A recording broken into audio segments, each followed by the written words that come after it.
મારી સાથે મારી પત્ની બનીને 7 દિવસ પસાર કરવાના છે. હું તારી બહેનના ઈલાજનો સંપૂર્ણ ખર્ચ ઉઠાવીશ. વિકાસ માથુરની વાત પર તે પડદા પાછળ બેઠેલી છોકરી સ્તબ્ધ થઈ ગઈ. આંખો મીચીને તેણે કહ્યું, હું વિધવા છું. જ્યારે વિકાસ કટાક્ષમાં બોલ્યો, આ લગ્ન ફક્ત દેખાવા પૂરતા જ હશે, નહીં તો મને તારામાં કોઈ રસ નથી. વિકાસ માથુરની વાત પર તે મજબૂરીથી માની ગઈ અને બીજા દિવસે બંનેના લગ્ન થયા. પણ જ્યારે 2 દિવસ પછી તે જરૂરી કામથી રૂમમાં આવ્યો તો તે પૂજા કરી રહી હતી. પહેલી વાર તેનો પૂરો સુંદર ચહેરો જોઈને તે શ્વાસ રોકી ગયો. પછી પગ પાછળ લઈ ગંભીરતાથી હસ્યો. ઇન્ટરેસ્ટિંગ. મારા પિતાજીની છેલ્લી વાતો આજે પણ મારા કાનોમાં ગૂંજે છે. તે હોસ્પિટલના પલંગ પર સૂતા હતા. નબળા શ્વાસમાં પણ તેમનો પ્રભાવ બાકી હતો. તેમણે મારી આંખોમાં આંખો નાખીને કહ્યું, 7 દિવસમાં લગ્ન નહીં કર્યા તો આ બધું, આ મહેલ, આ ઇજ્જત, આ મિલકત અનાથ આશ્રમને આપી દઈશ. હું ચૂપ રહ્યો, હોઠ ભીંસીને માથું ઝુકાવ્યું. હું બાળપણથી જાણતો હતો કે મારા પિતાના શબ્દો પથ્થર પર લીટી જેવા હોય છે. તેમનો દરેક નિર્ણય છેલ્લો હોય છે. પણ આ નિર્ણય, આ મને એવી સાંકળથી બાંધી રહ્યો હતો જેની ચાવીઓ કદાચ મારા હાથમાં હતી જ નહીં. મેં બહાર નીકળીને ફોન કાઢ્યો. ઈશાનીને કોલ કર્યો. એ જ ઈશાની જેનાથી મારી સગાઈ ગયા વર્ષે થઈ હતી. બાળપણની મિત્ર, યુવાનીનો પહેલો પ્રેમ. અમે બંનેએ સપના જોયા હતા, ખૂબ સારા અમીર સપના. બીજી ઘંટડી પર તેનો અવાજ આવ્યો, હંમેશાની જેમ બેદરકાર. હેલો વિક્રમ, શું થયું? તારા પિતાજીની તબિયત તો ઠીક છે ને? મેં કહ્યું, ઈશાની, મારે અત્યારે તારી સાથે એક વાત કરવી છે. તરત લગ્ન કરવા પડશે, 7 દિવસની અંદર. પિતાજીની વસિયત છે. એક ક્ષણની ખામોશી પછી તે હસી. વિકાસ, આ બધા ડ્રામા છોડ. મારે કાલે શહેર બહાર જવું છે. 3 દિવસ પછી આવું છું, ત્યારે આરામથી લગ્ન કરીશું. મિલકતનું શું છે? બધું તારું તો હશે. મેં કડવા અવાજે કહ્યું, આ મજાક નથી. જો 7 દિવસમાં લગ્ન નહીં થાય તો બધું ખતમ થઈ જશે. તો કોઈ બીજા સાથે લગ્ન કરી લો. 7 દિવસ માટે દેખાડા પૂરતું કરી લો ને. મને તમાશાઓથી નફરત છે. કોલ કપાઈ ગયો. મેં ફોન જોતા લાંબો શ્વાસ લીધો. તે બધું જાણતી હતી કે પિતાજીની વસિયત જે તે કરશે તે જ છેલ્લો નિર્ણય હશે. છતાં તેણે ઇનકાર કર્યો. કદાચ તેને લાગ્યું કે હું મજાક કરી રહ્યો છું, અથવા કદાચ તેને વિશ્વાસ હતો કે હું તેના વગર કંઈ નહીં કર્યું. પણ હું કરી શકતો હતો અને મેં કરી લીધું. તે સાંજે મેં કાનૂની સલાહકાર સાથે વાત કરી. લગ્નના કાગળો એક શરત સાથે તૈયાર કરાવ્યા. 7 દિવસના લગ્ન, બસ 7 દિવસ. તેના પછી તે જે ઈચ્છે તે કરી શકતી હતી. છૂટાછેડા, અલગ થવું, કંઈ પણ. હેતુ ફક્ત એ જ હતો, પિતાની વસિયત પૂરી કરવી. હવે પ્રશ્ન છોકરીનો હતો, કોણ આવી શરત પર રાજી થાય? મેં એક એજન્સીનો સંપર્ક કર્યો જે દાવો કરતી હતી કે તેઓ પરસ્પર સહમતિ પર આધારિત કરારનામા લગ્નોની વ્યવસ્થા કરે છે. મેં સવારે મારી શેરવાની જાતે પસંદ કરી. કોઈ દેખાડો નહોતો, ફક્ત એક ઔપચારિક કપડો, જાણે એક સાદી ફાઇલ પર સહી કરવા જઈ રહ્યો હોઉં. પણ અંદર ક્યાંક એક વિચિત્ર અસ્વસ્થતા હતી. તે અસ્વસ્થતા ન તો કોઈ લાગણીની હતી કે ના તો પ્રેમની. ફક્ત જવાબદારીનો બોજ હતો જે મેં મારા ખભા પર જાતે જ લઈ લીધો હતો. દુલ્હનનો બંદોબસ્ત થઈ ચૂક્યો હતો. ગાડીમાં બેસતા જ મને કોલ આવ્યો. વકીલે કહ્યું, દુલ્હન તૈયાર છે. તમે ગમે ત્યારે ઈચ્છો લગ્ન રજીસ્ટર થઈ જશે. મેં ઊંડો શ્વાસ લીધો. ઠીક છે, હું આવું છું. લગ્ન ઘરે નહોતા, કોઈ અલગ જગ્યાએ હતા. એ મારી મરજી હતી. એક જૂનો ગેસ્ટ હાઉસ, ઓછી રોશની, 2 મિત્રો, વકીલ અને તે છોકરી કાવ્યા પડદામાં. મેં તેને પહેલી વાર જોઈ હતી. સફેદ સિફોનનો દુપટ્ટો, સાદો પોશાક, હાથમાં મહેંદી નહીં, ના તો આંખોમાં કોઈ ખુશી. પણ તેમ છતાં તેના બેસવાની રીતમાં એક સ્થિરતા હતી, જાણે કોઈ બધું હારીને પણ પોતાની જાતથી ન હાર્યું હોય. મેં તેના પરથી નજર હટાવી લીધી. વકીલ સાહેબે મારા સહી લીધા અને પછી તેને પૂછ્યું, શું તમને આ લગ્ન સ્વીકારે છે? તેણે માના હા કહી. લગ્ન સંપન્ન થયા. મેં દસ્તાવેજો સંભાળ્યા, ગવાહોએ સહી કર્યા. બધું ખૂબ શાંતિથી થયું. લગ્ન પછી તરત જ હું બહાર આવ્યો અને મોબાઈલ ખોલીને હોસ્પિટલને ફોન કર્યો. કાવ્યાની બહેનની સારવાર શરૂ કરાવવાની હતી. હું વાયદાથી ભાગવાવાળો નહોતો.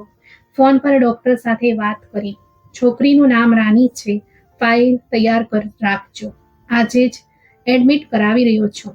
ત્યાં કાવ્યાને નોકરાણીએ મારા ઘરના ગેસ્ટ રૂમ સુધી પહોંચાડી.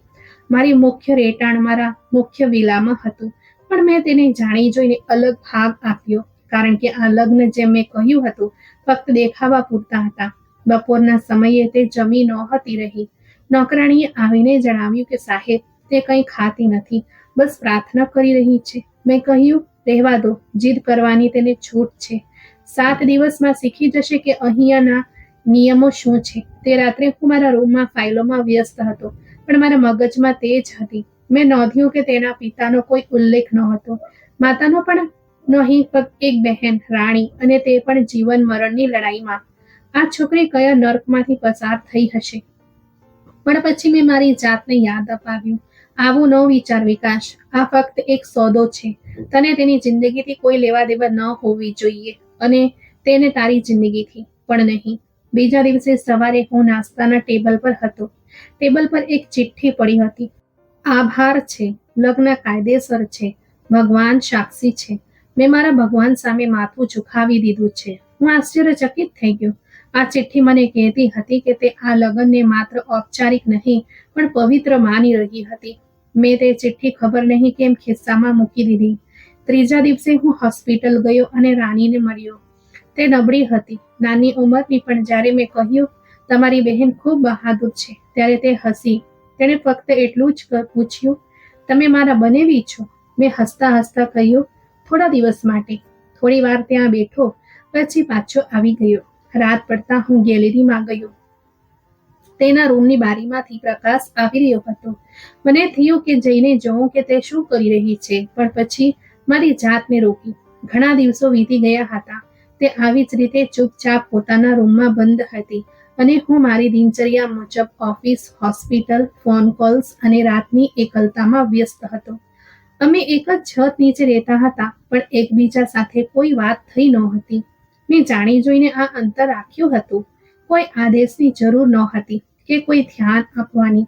હું ઈચ્છતો હતો કે આ 7 દિવસ એવી રીતે પસાર થઈ જાય જાણે કોઈ પડછાયો સાથ હોય, પણ આવાજ ન આપે. ચોથા દિવસે સવારે નાસ્તા પર નોકરાણીએ મને જણાવ્યું, મેડમજી સવારે વહેલી ઉઠી જાય છે, પોતાના રૂમમાં પૂજા કરે છે, પછી ગીતા વાંચે છે, કંઈ પણ માંગતી નથી, ફક્ત આભાર કરે છે. મેં મારી નજર સમાચાર પત્ર પર રાખી, પણ મારું મગજ આ વાક્યમાં અટકી ગયું. ફક્ત આભાર વ્યક્ત કરે છે. જે સ્ત્રીએ પોતાની જિંદગીનો સોદો બહેનના સારવાર માટે કર્યો, જેની સાથે મેં મારા ઉદ્દેશ્ય માટે લગ્ન કર્યા, તે ભગવાનનો આભાર માની રહી હતી. આ વાત મારા મગજમાં બેસતી નહોતી. તે જ દિવસે સાંજે હું ઓફિસથી વહેલો આવી ગયો. વરસાદ પડી રહ્યો હતો. આકાશમાં વાદળોની ગડગડાટ થઈ રહી હતી. મને અચાનક હૃદયમાં એક વિચિત્ર લાગણી થઈ કે આજે ઘરનું વાતાવરણ બદલાયેલું કેમ લાગી રહ્યું છે. જાણે રૂમની શાંતિ ચીસમાં પરિવર્તન થાય તે પહેલાનું ક્ષણ હોય. મારો કોટ ઉતારતા હું ગેલેરીમાં ગયો. સામે તેના રૂમની બારીમાંથી હળવો પ્રકાશ આવી રહ્યો હતો. મેં દરવાજો ખોલ્યો. તે ખુલ્લો જ હતો. હું સીધા ધીમા પગલે અંદર દાખલ થયો. મારા પગ થંભી ગયા. તે સંપૂર્ણપણે પૂજામાં લીન હતી.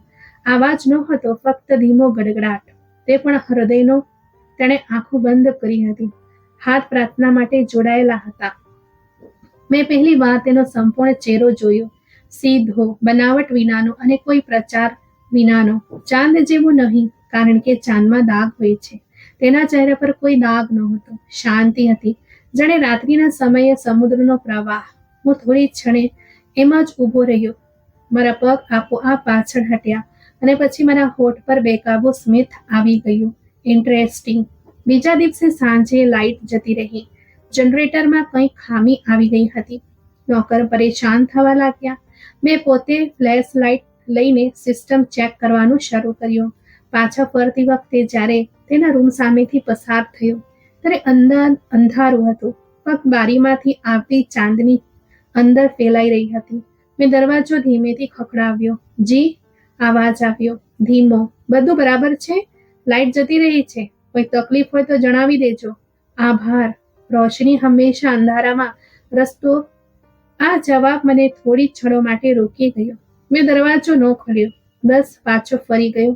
અને વિચારતો રહ્યો, આ સ્ત્રી કોણ છે જે દુઃખમાં પણ આભાર માને છે, પ્રકાશની ગેરહાજરીમાં આશાની વાત કરે છે અને મૌનમાં એવા વાક્યો બોલે છે જે અંદર ગૂંજવા લાગે છે. તે રાત્રે મેં થોડી વાર ડાયરી ખોલી, એક લીટી લખી. તે સ્ત્રી જે ચૂપ રહે છે પણ દરેક ક્ષણે સંભળાવે છે કે તે કયા દુઃખમાંથી પસાર થઈ છે. હું જાણતો હતો કે તે ચહેરો હવે મારા મગજમાં ઉતરી ગયો છે. તે ચહેરો જે સાદો હતો પણ અત્યંત ખાસ. ત્રીજા દિવસે રાત્રે નોકરાણીએ જણાવ્યું, મેડમજી જમવામાં ફક્ત ભાત અને દહીં માંગે છે, બીજું કંઈક નહીં. મેં માથું હલાવ્યું. જે તે માંગે છે આપી દો, પ્રશ્ન કર્યા વગર. બીજા દિવસે મારા રૂમના દરવાજા પર એક ટ્રે મૂકેલી હતી. તેના પર ચાનો કપ અને એક નાની ડીશમાં સૂકા મેવા હતા, સાથે એક બીજી ચિઠ્ઠી. મહેમાન નવાઝી ફરજ છે, પણ સંબંધ લગ્નનો હોય તો ફરજથી પણ કંઈક ખાસ અને વિશેષ હોય છે.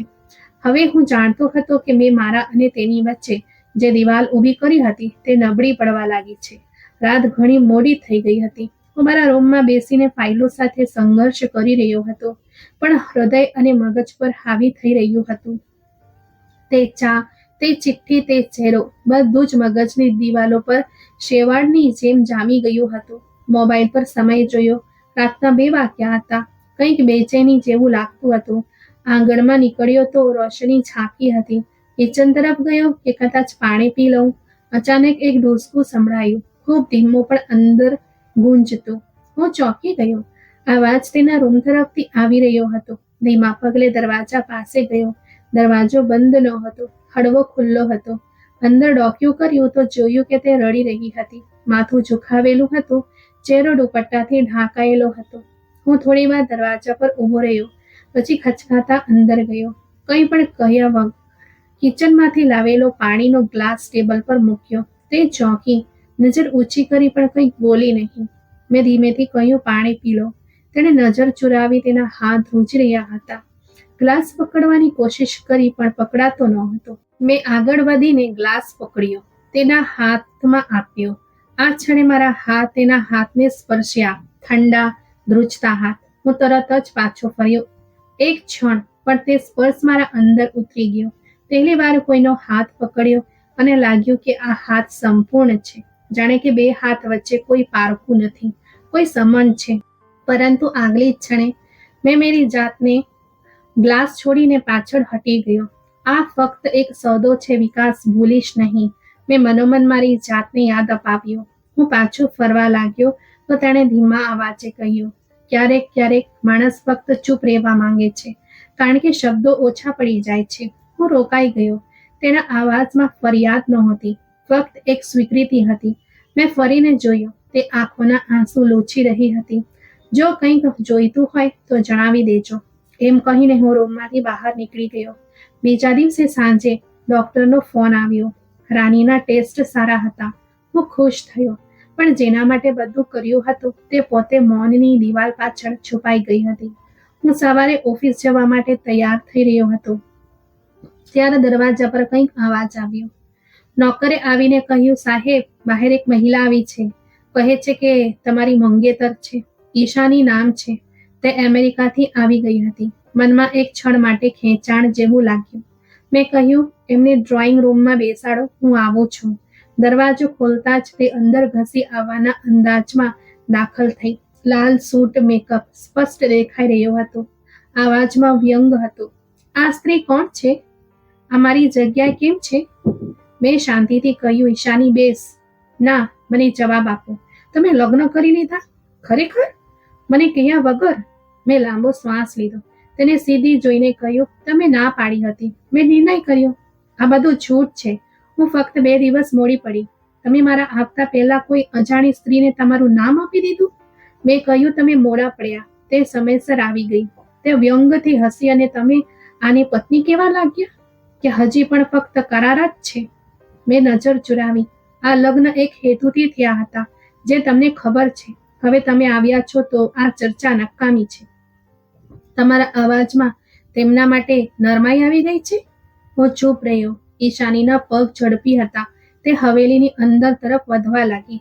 હું આ સ્ત્રીને જોવા માંગુ છું અત્યારે. મેં તેનો હાથ પકડ્યો. આ ઇજ્જતનો મામલો છે ઈશાની. તે મારા ઘરમાં છે, મારી પત્ની છે. કેટલા દિવસ માટે? આ પ્રશ્ન કાંટાની જેમ લાગ્યો. મેં હાથ છોડી દીધો. જેટલું તે ઈચ્છે.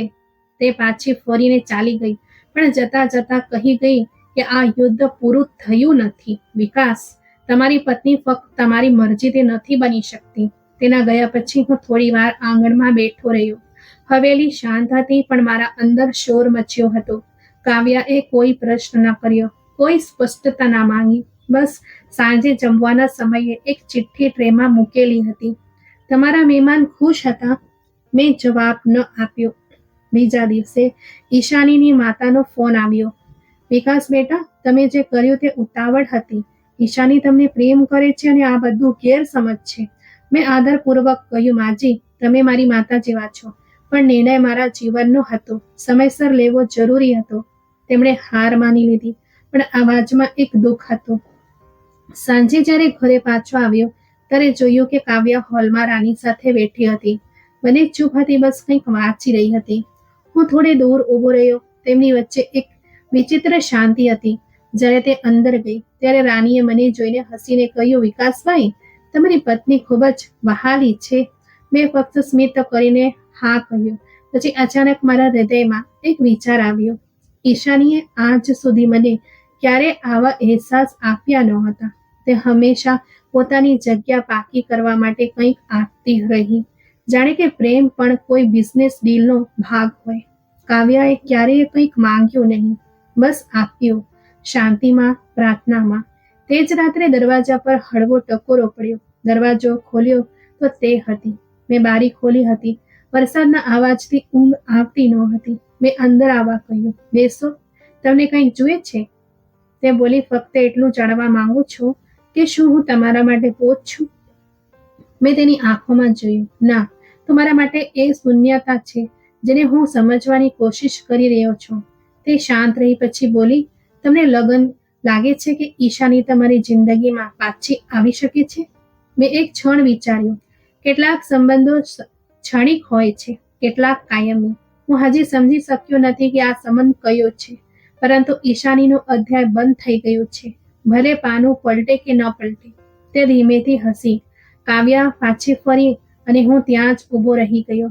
ઈશાની પાછી આવી ગઈ હતી, પરંતુ જે વાતો ક્યારે સંપૂર્ણ લાગતી હતી હવે અધૂરી લાગવા માંડી હતી. બપોરનો સમય હતો. હું ઘરે પાછો આવ્યો તો આંગણમાં કંઈક હલચલ જેવું લાગ્યું. નોકરાણી ગભરાયેલી અંદર આવી. સાહેબ, મેડમજીનો હાથ ફળ કાપતી વખતે ઘાયલ થઈ ગયો છે. હાજી અંદર છે. રાની પાટો લાવી રહી છે. મારા પગ આપોઆપ તેના રૂમ તરફ વળ્યા. દરવાજો ખોલ્યો તો તે ખુરશી પર બેઠી હતી. એક હાથ બીજા હાથની હથેળી પર રાખ્યો હતો. રાની તેની સામે ઊભી હતી, પાટો પકડીને પણ ખચકાટ સાથે. હું ઝડપથી આગળ વધ્યો. હાથ બતાવો. તે ચોંકી. મારી તરફ ન જોયું, બસ ધીમેથી હાથ પકડવા દીધો. ઘા ઊંડો ન હતો, પણ ઘણું નુકસાન થઈ ગયું હતું. મેં રૂમાલ હટાવ્યો, હાથ પાણીથી સાફ કર્યો, પાટો ખોલીને પાટો બાંધી દીધો. તેના હાથ ધ્રુજી રહ્યા હતા, કદાચ પીડાથી, કદાચ મારી હાજરીથી, અથવા કદાચ કોઈ અજાણ્યા અહેસાસથી. પાટો બાંધતી વખતે એક ક્ષણ માટે મેં તેની આંખોમાં જોયું, જે આંખોને હંમેશા નીચે ઝૂકેલી જોઈ હતી. તે આ વખતે સ્થિર થઈને મારી તરફ જોઈ રહી હતી. મેં પૂછ્યું, શું થયું હતું?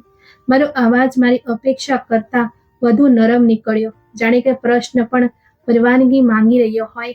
તેણે હળવો શ્વાસ લીધો અને કહ્યું, ક્યારેક કોઈનો હક છીનવી લેવા પર ભગવાન પોતે જ સજા આપે છે. મેં હાથ રોકી લીધો.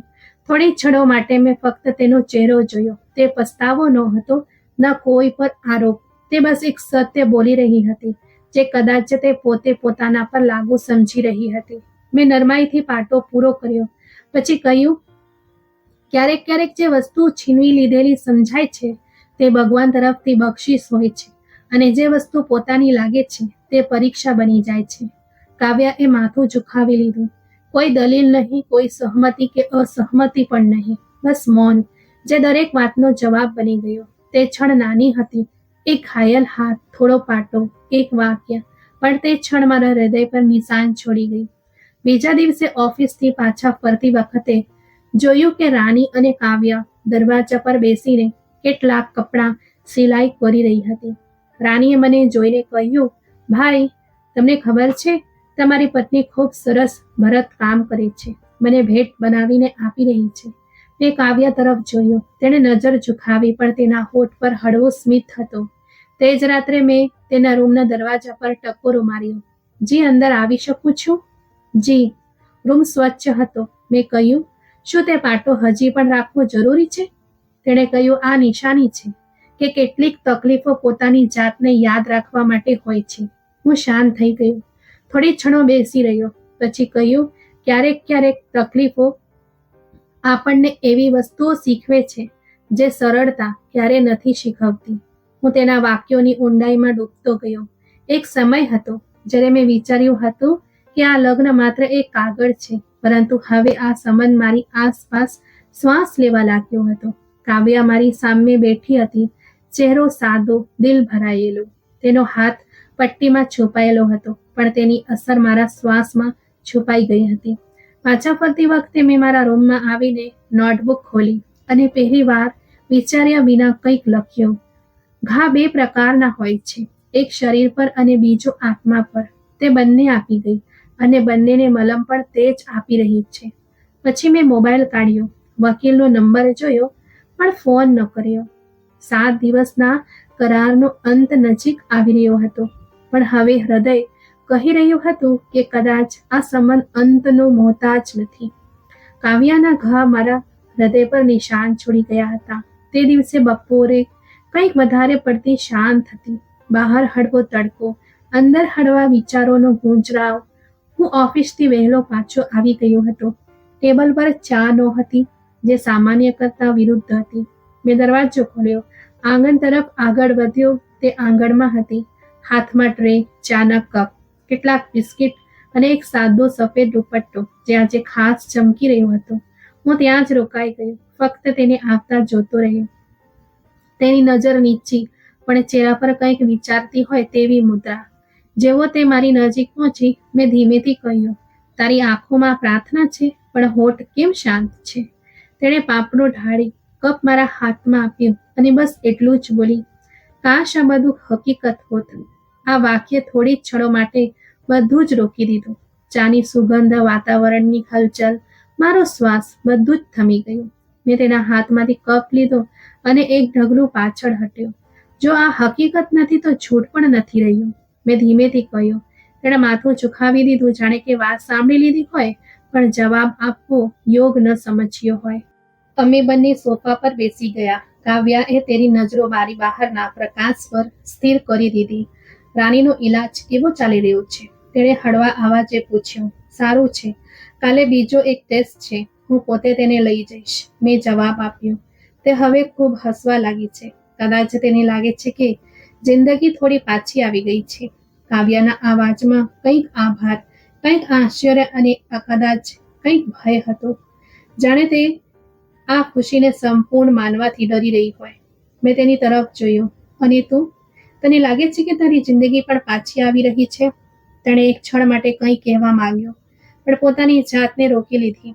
પછી બોલી કે મેં જિંદગી માંગી ક્યારે હતી? હું તો બસ મોહલત પર જીવી રહી છું. આ વાક્ય સીધું દિલ પર લાગ્યું. મેં ચાનો કપ ટેબલ પર મૂક્યો. કાવ્યા, શું તું મોહલત પર મળી છે કે મેં તને મારા સમયની જીતમાં ખરીદી લીધી? તે ચોંકીને મારી તરફ જોયું. પહેલી વાર નજરોનો ટકરાવ થયો. તેની આંખો સાફ હતી, પણ અંદર કંઈક ધ્રુજી રહ્યું હતું. કદાચ બંને વાતો સાચી છે. તમને સમયની મજબૂરી હતી અને મારે એક વચન પૂરું કરવાનું હતું. આપણે બંનેએ તે કરી લીધું, જેનો ઈરાદો ન તમને હતો ન મને. પછી આ ચા, આ વાક્યો, આ બધું શું છે? આ બધું તે છે જે હકીકત નથી, પણ હૃદય હકીકત માની બેઠું છે. તેનો અવાજ નરમ હતો, જાણે પોતાના જ વાક્યથી બચવાની કોશિશ કરી રહી હોય. વચ્ચે શાંતિ છવાઈ ગઈ. થોડી ક્ષણો એવી પસાર થઈ જેમાં અમે બંનેએ કંઈ ન કહ્યું, પણ દરેક વસ્તુ બોલી રહી હતી. રૂમની હવા, હૃદયના ધબકારા. પછી તે ઉઠી, ચાની ખારી ટ્રે ભેગી કરી અને દરવાજા તરફ વધી. કાવ્યા, તે રોકાઈ, પાછી ન ફરી. જો હું કહું કે આ બધું હકીકત બની શકે છે? તે રોકાઈ. થોડી ક્ષણો એવી પસાર થઈ જાણે કે સમય થંભી ગયો હોય. પછી તે ધીમેથી બોલી, હકીકતો તે હોય છે જે બધાની સામે હોય. આપણો સંબંધ હજી પણ ફક્ત 7 દિવસનો જ છે અને હજી 2 દિવસ બાકી છે. મેં કોઈ ન કહ્યું, ફક્ત દરવાજા તરફ જોતો રહ્યો. રાત્રે મેં રાની સાથે વાત કરી. તે ખુશ હતી, આશાથી ભરેલી. કાવ્યા દીદી આજે ખૂબ હસી રહી હતી. કહેતી હતી કે કેટલીક પ્રાર્થનાઓ સમયસર સ્વીકાર થઈ જાય છે.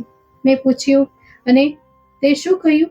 મેં કહ્યું, ક્યારેક ક્યારેક માણસ પોતે પ્રાર્થના બનીને આવે છે અને તમે તેમની પ્રાર્થના બની ગયા છો ભાઈ. મેં તેના માથા પર હાથ મૂક્યો. શું હું ખરેખર કોઈની પ્રાર્થના બની શકું છું કે હજી પણ એ જ માણસ છું જે બધું કાગળો પર માપે છે? રાત્રે મારા રૂમમાં બેસીને મેં તે ફાઇલ ફરીથી કાઢી. Marriage certificate. ફક્ત 2 દિવસ બાકી હતા. એ જ દિવસો જેના પછી હું આઝાદ હતો અને તે પણ હૃદય આ આઝાદીથી ડરી રહ્યું હતું. તે દિવસે હળવો પવન ચાલી રહ્યો હતો, પણ રૂમમાં ગરમી જેવું લાગતું હતું. હું મારી સ્ટડી રૂમમાં બેઠો હતો. સામે ખુલ્લી ફાઇલ હતી, પણ મારી આંખો વારંવાર દરવાજા તરફ જઈ રહી હતી. કાવ્યા આખો દિવસ દેખાઈ નહોતી, ન બપોરે, ના સાંજે અને ના જ રાતના ભોજનના સમયે. નોકરાણીએ જણાવ્યું કે મેડમજી કહેતી હતી કે આરામ કરવો છે, કદાચ માથાનો દુખાવો છે. મેં સમય જોયો, 11 વાગ્યા હતા. થોડી ક્ષણો રોકાઈને દરવાજાથી બહાર નીકળ્યો. પગ આપોઆપ તેના રૂમ તરફ વળી ગયા. દરવાજો ખુલ્લો હતો. અંદર દાખલ થયો તો રૂમ ખાલી હતો. બેડ સજાવેલો હતો, લેમ્પ પણ બરાબર હતો, બધું પોતાની જગ્યાએ હતું, પણ તે પોતે ન હતી. કાવ્યા, મેં બૂમ પાડી. આવાજ રૂમમાં ગુંજ્યો, પણ કોઈ જવાબ ન આવ્યો. હું આંગણામાં આવ્યો તો શાંતિ પણ ચીસો પાડી રહી હતી. ચારે તરફ સન્નાટો. પછી અચાનક એક હળવી હલચલ જોઈ. આંગણમાં તે પડી હતી. સફેદ વસ્ત્રો ઘેરા થઈ ચૂક્યા હતા. ચહેરો પીળો પડી ગયો હતો. આંખો બંધ હતી અને શ્વાસ ધીમા હતા. કાવ્યા, મેં બૂમ પાડી. ધબકારા ચેક કરી. ધબકારા નબળી હતી. ગાડી કાઢો તરત, હું ચીસ પાડ્યો. નોકર દોડ્યો. મેં તેને ઉઠાવી, જાણે એક તૂટેલું પક્ષી હોય. હોસ્પિટલ લઈ જવા દરમિયાન તેના હાથ મારા હાથમાં હતા, ધ્રુજતા. હું વારંવાર કહી રહ્યો હતો, બસ પહોંચી રહીએ છીએ, કંઈ નહીં થાય, હું છું ને. કાવ્યાને ઇમરજન્સી વોર્ડમાં લઈ જવામાં આવી. ડોક્ટરો દોડતા આવ્યા. ઓક્સિજન લગાવ્યો. એક ડોક્ટરે મને અલગ લઈ જઈને કહ્યું, સર, એમણે ઊંઘની ગોળીઓ લીધી છે, માત્રા વધારે હતી, સમયસર લઈ આવ્યા નહીંતર. મેં જમીન પર બેસતા ફક્ત એટલું જ કહ્યું, તે જીવતી છે ને? ડોક્ટરે કહ્યું, હજી હા. હું ખુરશી પર બેસી ગયો. મગજમાં ફક્ત એક જ પ્રશ્ન, કેમ કર્યું તેણે આ બધું? સવારના સમયે ડોક્ટરે કહ્યું, તમે જોઈ શકો છો, ભાનમાં આવી રહી છે પણ નબળી છે, વાત કરવાની સ્થિતિમાં નથી. હું રૂમમાં દાખલ થયો. તે નિઢાળ પડી હતી. આંખો ધીમે ધીમે ખુલી રહી હતી. હું તેની પાસે જઈને બેઠો. તેનો હાથ પકડ્યો. કેમ કર્યું તે આ બધું? મેં પૂછ્યું. અવાજમાં કઠોરતા નથી, બસ એક ધ્રુજાતી સચ્ચાઈ. તે કંઈક બોલી નહીં, ફક્ત આંખો બંધ કરી લીધી, જાણે કોઈ બીજો જવાબ આપવા સક્ષમ ન હોય. પાછો ઘરે આવીને હું સીધો તેના રૂમમાં ગયો. ડ્રોવર ખોલ્યો. રોજિંદી વસ્તુઓ વચ્ચે એક નાનો નોટપેડ મળ્યો. ડાયરી હતી. હું બેઠો, ડાયરી ખોલી. પહેલું પાનું ખાલી, બીજું પાનું પણ. ત્રીજા પર એક વાક્ય, હું વિધવા નથી, મારું ડાયવોર્સ થયું છે. મારા હાથ થંભી ગયા. હૃદય ધબકી ઉઠ્યો. આગલા પેજ પર લખ્યું હતું, તેણે મારાથી પ્રેમ ન કર્યો, બસ મને ઉપયોગ કર્યો. મારી ઇજ્જત, મારી શાંતિ, બધું જ રમતનો ભાગ હતો. અને હું સમજતી રહી કે લગ્ન બધું જ સુરક્ષિત કરી લે છે. એક દિવસ તેણે કહ્યું કે તું મારા લાયક નથી, અને છૂટાછેડા આપી દીધા. જાણે કે હું કોઈ એવી વસ્તુ છું જેનો ઉપયોગ કર્યા પછી ફેંકી દેવામાં આવે છે. મેં જીવવાનું છોડી દીધું હતું. ફક્ત રાનીનો ચહેરો મને રોજ ખોટું પગલું ભરવાથી રોકતો હતો. પછી તમે આવ્યા વિકાસ, અને કહ્યું, 7 દિવસ માટે પત્ની બનો. મેં વિચાર્યું કે કદાચ હવે સોદા કરવાનું કામ જ ચાલુ થઈ ગયું છે. ઓછામાં ઓછું આ વખતે બહેન બચી જશે. મારી આંખો ભીની થઈ ગઈ. દરેક શબ્દ હૃદય પર લાગી રહ્યા હતા. મેં વિચાર્યું કે જે સ્ત્રી આટલી શાંતિથી પૂજા કરતી હતી, જે રોજ ચૂપ રહેતી હતી, તે અંદરથી આટલી ઘાયલ હતી. એક પાના પર લખ્યું હતું, તમે ચૂપ રહો છો, પણ તમારા સવાલો મારા સુધી પહોંચે છે. તમારી નજરોમાં કંઈક હતું જે બાકીનાથી અલગ હતું. હું ડરી ગઈ હતી કે ક્યાંક આ વખતે દિલ ના લાગી જાય. મેં ડાયરી બંધ કરી દીધી. કંઈ પણ સમજવા સક્ષમ રહ્યો ન હતો. હાથ ધ્રુજી રહ્યા હતા. હું બહાર આવ્યો, આંગણામાં બેસી ગયો. મેં જેને સોદો સમજ્યો તે સ્ત્રી તો પોતે જિંદગીની જંગ લડી રહી હતી. ફોન કાઢ્યો, વકીલનો નંબર ડાયલ કર્યો, પછી કાપી નાખ્યો. આ સમય કાયદા કે કરારનો ન હતો, આ સમય હૃદયનો હતો, સત્યનો. હોસ્પિટલ પાછા ફરતી વખતે હું સીધો તેના પલંગ પાસે ગયો. તે જાગી રહી હતી, ચહેરો પીળો હતો પણ આંખો ખુલ્લી હતી. મેં કહ્યું, મને તારી માફી નથી જોઈતી. હું બસ એટલું જ ઈચ્છું છું કે તું તારી મરજીથી તારી ઇજ્જત સાથે જીવે. તે શાંત રહી, પણ તેની આંખોમાં પહેલી વાર હળવી ભીનાશ સાથે એક ચમક હતી. હું કાવ્યાને હોસ્પિટલથી ઘરે લઈ આવ્યો હતો. તે નબળી હતી પણ હવે શાંત ન હતી. રાનીએ દરવાજા પર આવતા જ તેની ગળે લગાડી લીધી, જાણે તે વર્ષો પછી પાછી આવી હોય. મેં તેના આરામ માટે ગેસ્ટ રૂમને બદલે હવેલીની અંદર રૂમની પસંદગી કરી. આ એ જ રૂમ હતો જે ક્યારેય મારા માતા પિતાનો હતો. ત્યાં શાંતિ હતી, ઓછો પ્રકાશ આવતો હતો પણ રોશની હંમેશા અંદર હાજર રહેતી હતી. સાંજે હું સ્ટડી રૂમમાં બેઠો ફાઇલો જોઈ રહ્યો હતો ત્યારે ગેટ પરથી ગાડીનો અવાજ આવ્યો. નોકરે આવીને જાણ કરી કે સાહેબ, ઈશાની મેડમ આવ્યા છે. મેં માથું ઊંચક્યું, કપાળ પર હળવી કરચલીઓ પડી. તે આવી હતી. મને અંદાજો હતો કે તે શા માટે આવી છે. દરવાજો ખોલ્યો, ઈશાની અંદર દાખલ થઈ. લાંબા કોટમાં ઘમંડ અને ગુસ્સો એક સાથે ચહેરા પર હતો. વિકાસ, હવે હદ થઈ ગઈ છે.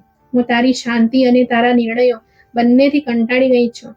તે સીધી મારી સામે આવીને ઊભી રહી ગઈ. મેં ઠંડા અવાજે કહ્યું, બેસ, વાત કરી લે. ના, હું બેસવા નથી આવી. હું જાણવા આવી છું કે તે સ્ત્રી હજી અહીં કેમ છે. તે તારી પત્ની કેવી રીતે હોઈ શકે? તે એક છૂટાછેડેલી, એક ઘાયલ સ્ત્રી. હું ખુરશી પરથી ઊભો થયો, આવાજ ધીમો રાખ્યો પણ શબ્દોમાં બળવો હતો. તું જે સ્ત્રીને છૂટાછેડેલી કહી રહી છે તે એ જ છે જેણે મારા પિતાની છેલ્લી વસિયત પૂરી કરી. તે સમયસર આવવાનું વચન આપ્યું હતું પણ ઇનકાર કર્યો. તેણે ઇનકાર ન કર્યો, ફક્ત શરત પર હા કહ્યો. ઈશાનીએ કડવા આવાજે કહ્યું, શરત? આ શું લગ્ન છે?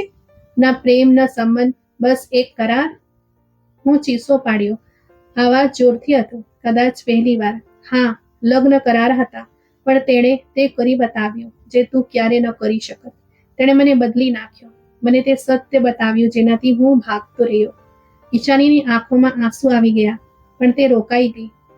વિકાસ, તે સ્ત્રી તારો પ્રેમ કેવી રીતે બની ગઈ? તમે તો કહેતા હતા કે આ ફક્ત શરત પસાર કરવાનો સંબંધ છે. મેં દરવાજા તરફ ઈશારો કર્યો.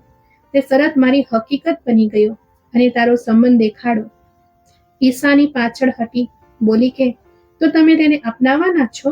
મેં કહ્યું, ના, હું તેને અપનાવતો નથી. તે પોતે મારા અસ્તિત્વનો ભાગ બની ચૂકી છે. ઈશાનીની આંખોમાં તીવ્ર ઈર્ષ્યા ઉભરી આવી. તમે મારી સાથે આ નહીં કરી શકો વિકાસ. મેં તારી સાથે તે કર્યો જે તારા વર્તન મુજબ બનતું હતું. તે મારી મજબૂરીને તમાશો સમજી તેણે મારા તમાશામાં ગૌરવ ઉમેર્યો. હું તમારા પિતાની પસંદ હતી. તું મારા પિતાની શરતથી ભાગી અને તે આ શરતની રક્ષક બની. ઈશાનીએ પાછા ફરતા પહેલો છેલ્લો પ્રહાર કર્યો. આ સ્ત્રીની સચ્ચાઈ તમને ડૂબાડી દેશે વિકાસ. મેં કડવે આવાજે કહ્યું, મને તેની સચ્ચાઈમાં ડૂબવું સ્વીકારે છે, તારા જૂઠમાં જીવવું નહીં. ઈશાની ચાલી ગઈ. હું ત્યાં જ ઊભો રહ્યો, દરવાજો બંધ કરવાની તકલીફ ના લીધી. ઘણા સમય પછી મેં ઊંડો શ્વાસ લઈને મારી જાતને કહ્યું, જેની સાથે લગ્ન દેખાડાના હતા તેની સાથે પ્રેમ સાચો થઈ ગયો. તે રાત્રે મેં રૂમની લાઇટ બંધ કરી દીધી. કાવ્યના રૂમ તરફ જોયું. દરવાજો બંધ હતો. હું આ રોશનીને જોતો રહ્યો. પછી સ્ટડી રૂમમાં ગયો, ડાયરી કાઢી, લખ્યું, પ્રેમ કંઈ માંગતો નથી, બસ સમયના પ્રવાહમાં પોતાની જાતને સોંપી દે છે અને હું તેની શાંતિ, તેના ધૈર્યમાં વહી ગયો છું. બીજા દિવસે નાસ્તાના ટેબલ પર કાવ્ય ન હતી. નોકરાણીએ જણાવ્યું કે મેડમજીએ કહ્યું કે તે આરામથી બપોરે આવશે. મેં કહ્યું, ઠીક છે, તેમને કંઈ કહેતા નહીં. હું ઓફિસ ગયો પણ ફાઇલો ખોલ્યા વિના પાછો આવી ગયો. પગ બેકાબૂપણે ઘર તરફ વધી રહ્યા હતા. ઘરની ઉમટ પર દાખલ થતા જ રાની દોડીને આવી. કાવી દીદીએ કંઈક નવું બનાવ્યું છે, તમને ખવડાવવા માટે કહ્યું છે. હું હસ્યો. હું હાજર છું. કિચનમાં દાખલ થયો. કાવ્ય ટેબલ પર પ્લેટો સજાવી રહી હતી. ચહેરો સાદો પણ ચમકમાં વધારો હતો. મેં ધીમેથી કહ્યું, ઈશાની આવી હતી? ખબર હતી? આવવાનું જ હતું અને મેં તેને કહ્યું કે તું એ છે જેણે મારા પિતાની ઇજ્જત બચાવી, મારી પણ. કાવ્યાએ નજરો ઊંચી કરી પણ તે કંઈક બોલી નહીં. હું તને પ્રેમ કરવા લાગ્યો છું કાવ્યા. આ વખતે તે હળવું સ્મિત કરી, જાણે કે જાણતી હોય, અને પછી નજર નીચે કરી લીધી. તે જાણતી હતી અને હવે હું પણ. પ્રેમ શબ્દનો આધીન નથી હોતો, અને આ શબ્દ અને સમન હવે શબ્દોથી આગળ નીકળી ગયો હતો. 7 દિવસ વીતી ગયા હતા. સવારે જ્યારે હું ઉઠ્યો, હવેલી રોજિંદા મુજબ જાગી ગઈ હતી, પણ હૃદયની અંદર એક વિચિત્ર શાંતિ હતી. રૂમની બારીમાંથી પ્રકાશ અંદર આવી રહ્યો હતો, પણ મારા માટે દરેક વસ્તુ કંઈક ફિક્કી લાગી રહી હતી. દિવાલ પર લટકેલી ઘડિયાળ 7 વગાડી રહી હતી, જાણે જાહેરાત કરી રહી હોય, સમય પૂરો થઈ ગયો છે. હું નહાઈને બહાર નીકળ્યો તો કિચનમાં હલચલ દેખાઈ. રાની ટેબલ પર નાસ્તાની વસ્તુઓ મૂકી રહી હતી, પણ કાવ્યા ત્યાં નહોતી. મેં ધીમેથી પૂછ્યું, કાવ્યા ક્યાં છે? રાનીએ નિરાશ થતાં કહ્યું, તે પોતાના રૂમમાં છે, કદાચ સામાન પેક કરી રહી છે. આ વાક્ય જાણે શરીરમાંથી જીવ કાઢી ગયો. હું શાંત રહ્યો. જવાબ આપવો મુશ્કેલ લાગી રહ્યો હતો, જાણે દરેક શબ્દ બોજ બનીને ગળામાં અટકી રહ્યો હોય. બપોરના સમયે હું તેના રૂમ તરફ ગયો. દરવાજો ખુલ્લો હતો. અંદર દાખલ થયો તો જોયું કે કાવ્યા જમીન પર બેઠી હતી. સૂટકેસ ખુલ્લો હતો. કેટલાક કપડાં ગોઠવી દેવાયા હતા, બાકીના મૂકી રહી હતી. તે એક વ્યવસ્થાથી પોતાના કપડાં, દવાઓ અને થોડા પુસ્તકો મૂકી રહી હતી, જાણે કે આ કોઈ રોજિંદું કામ હોય અને જવાનો નિર્ણય ક્યારનો થઈ ચૂક્યો હોય. હું દરવાજા પર જ રોકાઈ ગયો. થોડી વાર એમ જ ઊભો રહ્યો. કાવ્યાએ મને જોયો નહીં, અથવા કદાચ જાણી જોઈને નજર ન મેળવી. પછી તે બોલી, હું જઈ રહી છું, જેમ વચન હતું. 7 દિવસ થઈ ગયા છે. હવે અહીં મારો કોઈ હક નથી રહ્યો. હું અંદર દાખલ થયો, ધીમા પગલાં ભરતા. મેં તને જવા માટે નથી બોલાવી, મેં ધીમેથી કહ્યું. તેણે કપડાં ગોઠવતા કહ્યું, પણ તમે રોક્યા પણ નહીં. હું શાંત થઈ ગયો. પછી તે બોલી, લગ્નનો સમય પૂરો થઈ ગયો છે. વચન પૂરું થયું, સંબંધ ખતમ થયો. હવે હું ફક્ત એ જ છું જે પહેલા હતી, છૂટાછેડેલી, શાંત અને અત્યંત લાચાર. મેં કડક અવાજે કહ્યું, ના, તું એ નથી. તું એ છે જેણે મને મારી જાતનો અરીસો બતાવ્યો, જે મારી દુનિયામાં આવી અને બધું જ બદલી નાખ્યું. તે ધીમેથી હસી. તો પછી તમને આ વાત 7મા દિવસે જ કેમ યાદ આવી? 6ઠ્ઠા દિવસે, 5મા દિવસે, 3જા દિવસે કેમ ન કહ્યું કે મારે રોકાઈ જવું જોઈએ? હું રોકાઈ ગયો. થોડી ક્ષણો વીતી ગઈ. પછી હું બોલ્યો, કાશ વચનો દિલથી કરવામાં આવતા. આ વાક્ય જાણે હવામાં સ્થિર થઈ ગયું હોય. તે ઊભી થઈ, સૂટકેસ બંધ કર્યો અને બારી તરફ ચાલી ગઈ. વિકાસ સાહબ, દિલથી કરેલા વચનો હંમેશા સમય પહેલા તૂટી જાય છે, અને સમયના વચનો તે ક્યારેય દિલને લાયક હોતા નથી. મેં પગ આગળ વધાર્યા. કાવ્યા, તે એક સોદો પૂરો કર્યો. મેં એક વસિયત નિભાવી. પણ જે આપણે અનુભવ્યું તે શું હતું? તે કોઈ છૂટ હતું? અનુભવ કરવો પાપ નથી, બોલવું હક છે. તમે ક્યારેય કહ્યું નથી કે હું તમારા માટે કંઈક મહત્વ રાખું છું.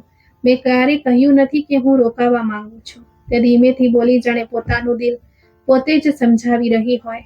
પણ તું રોકાવા માંગે છે ને? મેં પહેલી વાર પ્રશ્ન કર્યો. તે મારી તરફ ફરી. આંખોમાં ભીનાશ હતી. હા, પણ પોતાની જાતને કહી શકી નહીં, કારણ કે મેં વચન આપ્યું હતું, અને વચન નિભાવનારાઓને પોતાની જાત કરતાં વચન વધારે વહાલું હોય છે. આ ક્ષણે મેં ઈચ્છ્યું કે બધું જ રોકી દઉં, સમય, અંતર, રીત રિવાજો, બધું જ. પણ હું ચૂપ રહ્યો. ખબર નહીં કેમ. તે સૂટકેસ સાથે બહાર નીકળી. રાની દરવાજા પર ઊભી હતી. તેણે કાવ્યાને વળગીને ગળે લગાડી લીધી. દીદી, તમે ક્યાં જઈ રહ્યા છો? રાનીએ પૂછ્યું. કાવ્યાએ તેના માથા પર હાથ મૂક્યો. ક્યાંય નહીં, બસ એક વચન પૂરું કરી રહી છું, પણ તારા દિલમાં હંમેશા રહીશ. ગાડી ગેટ પર ઊભી હતી. હું દરવાજા પર આવ્યો. નોકરે સામાન મૂક્યો. કાવ્યા ગાડીના દરવાજા પાસે પહોંચી. મેં છેલ્લી વાર બૂમ પાડી. કાવ્યા! તે રોકાઈ ગઈ. ફરીને ન જોયું. જો તું જઈ રહી છે તો તારા માટે જા, ના કે મારા વચનને નિભાવવા માટે. તે થોડી ક્ષણો ઊભી રહી, પછી ગાડીમાં બેસી ગઈ. દરવાજો બંધ થયો. ગાડી ચાલવા માંડી. હું ત્યાં જ દરવાજા પાસે ઊભો રહ્યો, જ્યાં સુધી ગાડી નજરોથી વિલીન ન થઈ ગઈ. કાવ્યા જતી રહી હતી. તે 7 દિવસ જે ક્યારે બોજ હતા, હવે બની ગયા હતા. હું દરવાજા પર બેસી ગયો, દિવાલનો ટેકો લીધો, મારી જાતને કહ્યું, જે સ્ત્રીને મેં ખરીદી હોવાનું સમજ્યું તે મને મારી કિંમતનો અંદાજ આપી ગઈ. સાંજ ઢળી રહી હતી. હું એકલો હતો, પણ પહેલી વાર મારી શાંતિમાં કોઈનો અવાજ ગૂંજતો અનુભવી રહ્યો હતો. આખી રાત ઊંઘ ન આવી. સવાર થઈ તો આંખો ભારે હતી, પણ હૃદયમાં એક નિર્ણય હતો. મેં નાસ્તો ન કર્યો, ઓફિસ ન ગયો, ફક્ત ગાડી કાઢી અને શહેરની એ સડકો પર નીકળી પડ્યો જ્યાં જિંદગી વિખરાયેલી હતી, અને ક્યાંક ને ક્યાંક તે પણ. પહેલા તેના જૂના વિસ્તારમાં ગયો, જ્યાં તે બહેન સાથે રહેતી હતી. પાડોશીઓએ જણાવ્યું કે તે પાછી નથી આવી, ફક્ત કેટલાક જરૂરી કપડાં મોકલાવવામાં આવ્યા હતા. પછી હોસ્પિટલ ગયો, જ્યાં રાનીનો ઈલાજ થતો હતો. ત્યાં પણ એ જ જવાબ મળ્યો, મેડમજીએ ઈલાજનો અનુક્રમ રોકી દીધો છે. કહ્યું છે કે હવે ક્યાંક બીજી જગ્યાએ લઈ જઈશ. હૃદયમાં વિચિત્ર બેચેની હતી, જાણે કોઈ દોરો હાથમાંથી નીકળી રહ્યો હોય. મેં તેના વિશે જાણવાની છેલ્લી આશા પર અમલ કર્યો. તે મંદિર જેનો તે અવારનવાર ઉલ્લેખ કરતી હતી, જ્યાં તે પ્રાર્થનાઓ કરતી હતી. વિચાર્યું કદાચ ત્યાં મળી જાય. હું સાંજે તે દરગાહ પર પહોંચ્યો, જ્યાં શહેરભરમાંથી લોકો દુઆઓ માંગવા આવતા હતા. ત્યાં જ એક ખૂણામાં સ્ત્રીઓના હિસ્સામાં પડદામાં લપેટાયેલી એક સ્ત્રી બેઠી હતી. હું દૂર ઊભો રહ્યો, પણ હૃદયે કહ્યું કે આ એ જ છે. તે પ્રાર્થના કરી રહી હતી, આંખો બંધ હતી. હું ધીમે ધીમે નજીક ગયો. ધબકારા તેજ થઈ ચૂક્યા હતા. હું ધીમેથી પોકાર્યો, કાવ્યા! તે ચોકી, આંખો ખોલી, મારો ચહેરો જોયો. મારા હોઠ ધ્રુજ્યા, આંખો ભીનાશથી ભરાઈ ગઈ. મેં એક ક્ષણ માટે કંઈ પણ કહ્યા વિના તેની આંખોમાં તે બધું કહ્યું જે શબ્દોથી શક્ય નથી. હું તારી સાથે ફક્ત લગ્ન નહીં, જિંદગી માંગવા આવ્યો છું. તેની પાપડો ધ્રુજી, હોઠ હલ્યા, પણ આવાજ ન નીકળ્યો. આંખોમાંથી આંસુ વહેવા લાગ્યા, અને તે ફરી પ્રાર્થના કરવા લાગી. હું ત્યાં જ બેસી ગયો, માથું ઝુકાવ્યું. હે ભગવાન, જો આ સ્ત્રી મારા નસીબમાં છે તો આજે તેને મારું ભાગ્ય બનાવી દે. મેં તેને ગુમાવવા માટે નથી મેળવી, અને મેં જે કંઈ કહ્યું તે હકીકત હતી. પૂજા પછી તે શાંતિથી ઉઠી. મેં હાથ લંબાવ્યો, તે પાછી ન હટી. તેણે આંખો સાફ કરી. ચહેરો પડદાથી ઢંકાયેલો હતો. હું જાણું છું કે મેં મોડું કર્યું, પણ આ મોડું મારા હૃદયને સમજાવવામાં લાગ્યું, તને નહીં. હું તો પહેલા દિવસથી જ મારી હકીકત બની ચૂકી હતી. મેં ફક્ત માનવામાં સમય લગાડી દીધો. તે થોડી વાર ઊભી રહી, પછી બોલી. આવાજ ધીમો હતો, પણ તૂટતો ન હતો. વિકાસ, હું વચન નિભાવવા ગઈ હતી. પ્રેમ છોડીને નહીં. મેં તારી પાસે કંઈક માંગ્યું નથી, બસ પોતાને થોડું સુરક્ષિત રાખવા ચાહું. અને મેં તને મારું બધું જ માન્યું. જ્યારે તું જતી રહી ત્યારે લાગ્યું જાણે કંઈક બચ્યું જ નથી. મેં ધીમેથી કહ્યું, હું ઈચ્છું છું કે તું મારી પત્ની બને. આ વખતે કોઈ કરાર વિના, કોઈ શરત વિના, ફક્ત દિલના આદેશ પર. તે ચૂપ રહી, જાણે શાંતિમાં જ બધું કહી ચૂકી હોય. પછી તેણે કહ્યું કે તમે મારો હાથ પકડી રહ્યા છો, પણ શું તમે મારા ભૂતકાળને પણ ભૂલવાનો નિર્ણય કર્યો છે? મેં તેની આંખોમાં જોયું. હું તારી સાથે તે બધું સહન કરવા તૈયાર છું, જે તે પહેલા એકલા સહન કર્યું. હવે તું એકલી નહીં હોય, દરેક ક્ષણ મારી હશે, તારી સાથે. કાવ્યાની આંખોમાંથી ફરી આંસુ વહેવા લાગ્યા. તે માની ગઈ હતી. તે કોઈ ફિલ્મી દૃશ્ય નહોતું કે કોઈ નાટકીય સંવાદ. બસ બે લોકો હતા જેમણે આખરે પોતાની સચ્ચાઈ માની લીધી હતી. દરગાહની બહાર જ્યારે અમે નીકળ્યા ત્યારે સાંજ થઈ ગઈ હતી. મેં તેની તરફ જોયું. ચાલ ઘરે જઈએ, એ જ ઘર જે હવે તારું પણ છે, સંપૂર્ણપણે. તેણે હા કહ્યું, આંખોમાં શાંતિ અને હાથ મારા હાથમાં. કાવ્યા, જેને મેં સોદો સમજ્યો હતો, હવે મારા દિલની સૌથી અમૂલ્ય સચ્ચાઈ બની ચૂકી હતી. કાવ્યા મારી સાથે ગાડીમાં બેઠી હતી. રસ્તા પર દરેક દૃશ્ય સામાન્ય મુજબ હતું, પણ મારા અંદર બધું જ બદલાઈ ચૂક્યું હતું. મારા બાજુમાં તે સ્ત્રી બેઠી હતી જેને મેં 7 દિવસના લગ્ન માટે પસંદ કરી હતી, અને હવે તે મારી આખી જિંદગી બનવા જઈ રહી હતી. મેં કાર રોકી. મંદિરનો દરવાજો સામે હતો. ત્યાં પંડિતજી હાજર હતા. આ વખતે લગ્ન કોઈ દબાણમાં નહોતો, ન વસિયતના બોજ હેઠળ, ન કોઈ મજબૂરીમાં. આ વખતે મનગમતી હતી, દિલના અધિકારની હતી. કાવ્યાએ મારી તરફ જોયો. તમને લાગે છે કે આપણે ફરીથી શરૂઆત કરી શકીએ છીએ? મેં કહ્યું, આ શરૂઆત નથી, એ જ વાર્તા છે. બસ આ વખતે અંત આપણે પોતે લખીશું. અમે મંદિરના આંગણામાં દાખલ થયા. સાક્ષી ફક્ત તે નહોતા જે અમારી સાથે આવ્યા હતા. તે ક્ષણ પણ હતી જે અમે ચૂપચાપ પસાર કરી. તે સત્ય જે સમય સાથે પ્રકટ થયું.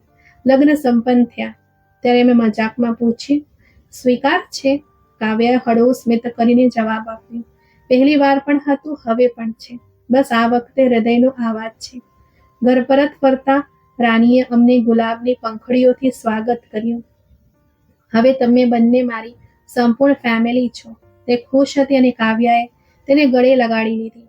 રાત્રે જ્યારે અમે અમારા રૂમમાં દાખલ થયા તો બધું જ બદલાયેલું લાગી રહ્યું હતું. તે જ દિવાલો, તે જ ફર્નિચર, પણ વાતાવરણમાં તે સુગંધ હતી જે ફક્ત પ્રેમ લાવી શકે છે. કાવ્યા અરીસા સામે ઊભી હતી, પોતાનો દુપટ્ટો બરાબર કરી રહી હતી. મેં નજીક જઈને કહ્યું, તું જાણે છે કે તું મારા ઘરની રોશની બની ગઈ છે. તેણે હસીને અરીસામાં મારી તરફ જોયું, અને તમે મારા દિલના આશરો બની ગયા છો. મેં તેનો હાથ પકડ્યો અને બેડના કિનારે બેસીને કહ્યું, પહેલી વાર તે કહ્યું હતું, તું વિધવા છું, હું વિધવા છું, પણ આજે તું ફક્ત મારી પત્ની છે. કાવ્યાએ મારા હાથ પર હાથ રાખ્યો. અને તમે તે માણસ છો જે મારા વીતેલા સમયનું અંધારું નહીં, મારી આવનારી જિંદગીનો ચિરાગ બની ગયા. થોડા મહિના પછી રાણીના ઈલાજનો સંપૂર્ણ તબક્કો પણ પૂરો થઈ ચૂક્યો હતો. હોસ્પિટલથી પાછા ફરતી વખતે તે બોલી, કાવ્યા દીદી હવે ફક્ત દીદી નથી રહ્યા, હવે તે મા પણ છે. કારણ કે આ બધું પ્રેમથી બચ્યું છે, દવાઈથી નહીં. કાવ્યાના ચહેરા પર માતૃત્વનો અક્ષ હતો. તે મા બનવાની હતી. અને આ વાત સાંભળીને મારા પગ જમીન પર નહોતા ટક્યા. મેં એક દિવસ તેને કહ્યું, યાદ છે તે કહ્યું હતું કે કાશ આ બધું હકીકત હોત. તે હસી પડી અને તમે કહ્યું હતું કે આ હકીકત બની શકે છે. કાવ્યાએ કહ્યું, હું તો ફક્ત 7 દિવસની પત્ની બની હતી, લગ્ન ફક્ત સમયની શરત પૂરી કરવા માટે. મેં જવાબ આપ્યો, પણ હું આખી ઉંમરનો પ્રેમી બની ગયો હતો. નસીબદાર તું નહીં, હું છું. કાવ્યા ચૂપ થઈ ગઈ. તેના હોઠ પર હાસ્ય, આંખોમાં ભીનાશ હતી. સમયના તે 7 દિવસ હવે અમારી આખી જિંદગીમાં બદલાઈ ચૂક્યા હતા. અમારી વાર્તાનો પહેલો અધ્યાય કોઈ લાચારીથી શરૂ થયો હતો, પણ છેલ્લો અધ્યાય અમારા અધિકારથી લખાયો, અને તે હવે પણ ચાલી રહ્યો છે. દરવાજા પર લગાવેલા બોર્ડ પર હવે 2 નામ હતા, વિકાસ અને કાવ્યા માથુર. અને દરવાજાની અંદર તે ખુશી હતી જે કોઈ કરારમાં નહીં, ફક્ત સાચા પ્રેમમાં મળે છે. તો મિત્રો, આજની આ વાર્તા તમને કેવી લાગી? કોમેન્ટ બોક્સમાં જરૂર જણાવજો. જો તમને વાર્તા પસંદ આવી હોય તો વિડીયોને લાઈક કરજો અને વિડીયોને વધુમાં વધુ શેર પણ કરજો. આવી જ નવી રસપ્રદ વાર્તાઓ સાંભળવા માટે અમારી ચેનલને સબસ્ક્રાઇબ કરજો. અને હા, બેલ આઇકોન દબાવવાનું ભૂલતા નહીં, જેથી તમે અમારી કોઈ પણ વાર્તા ચૂકશો નહીં. આપણે ફરી મળીશું એક નવી વાર્તા સાથે.